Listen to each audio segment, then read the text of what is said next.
Maayong hapon mga kapuso. Sa nagapangunang balita, grade 9 student pilason sang ginbunos ang grade 10 student sa guwasang eskwelahan sa San Carlos City, Negros Occidental. Suspect na dakpan. Si Aileen Pedreso nakatutok.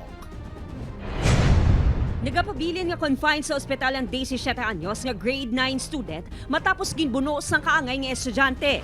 Nakaagom sa pila sa tiyan ng biktima.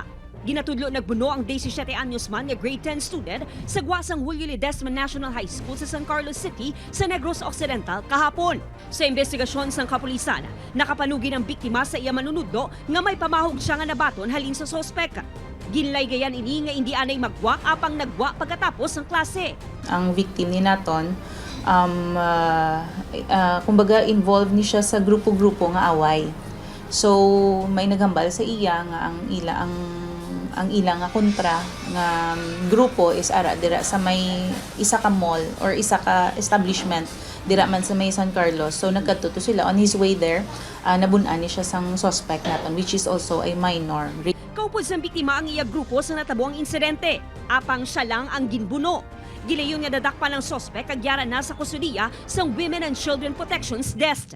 Base sa payag ng sospek sa kapulisan, una siya nga gintapungol sa biktima. Bali ang biktima ni ginlagas niya niyang suspect tapos sa moto may natabo nga tapungulay tapos na nagbalos niya ang suspect. Nagpasalig ang kapulisan nga mas hugton ang seguridad sa sulod kag sagwa sa mga eskwelahan.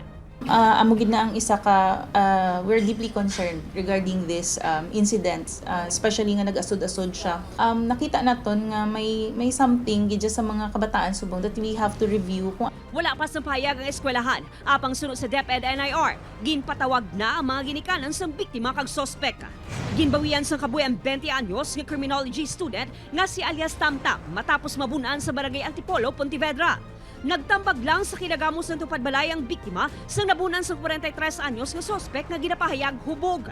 Gilayon nga dadakpan ng sospek. Upod kay Reynald Castillo, Aileen Pedreso. 1 Western Visayas.